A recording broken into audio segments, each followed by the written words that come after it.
ஒருத்தங்க பண்ற தப்ப நமக்கு தெரிஞ்சும் தெரியாது போல நடிச்சோம் அப்படின்னா நம்ம நல்லவங்களாகவும், அதே தப்ப தட்டி கேட்டோம்னா கெட்டவங்களா மாறிடுறோம். அந்த ஒருத்தங்க அப்படிங்கிறது யாரோவா இருந்தா நமக்கு வலிக்காது. நமக்கு வேண்டிய ஒரு நபர், நம்ம அன்பா இருக்கிற ஒரு நபர், நம்ம உயிருக்கு உயிரை நேசிக்கிற ஒரு நபர் ஒரு தப்ப பண்ணிட்டு நம்மள்ட்ட மறைக்கிறாங்கன்னா கண்டிப்பா நமக்கு வலிக்கும். அது எந்த அளவு வலிக்கும்னா, அவங்க பண்ற தப்பின் தன்மையை பொறுத்தும், அவங்க மறைக்கும் காலத்தை பொறுத்தும் இருக்கும். சரியா?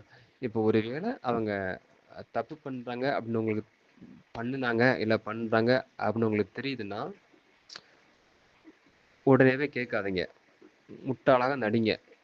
எவ்வளவு நாள் நடிக்கணும் அப்படின்னா, அவங்க தப்பு பண்ணிட்டாங்க அப்படிங்கிறத உறுதிப்படுத்துற வரைக்கும் முட்டாளாக நடிங்க. ஏன் அப்படின்னா, எந்த அளவுக்கு உடைஞ்ச கண்ணாடியை ஒட்ட வைக்க முடியாதோ, எந்த அளவுக்கு உடைஞ்ச முட்டைய திரும்ப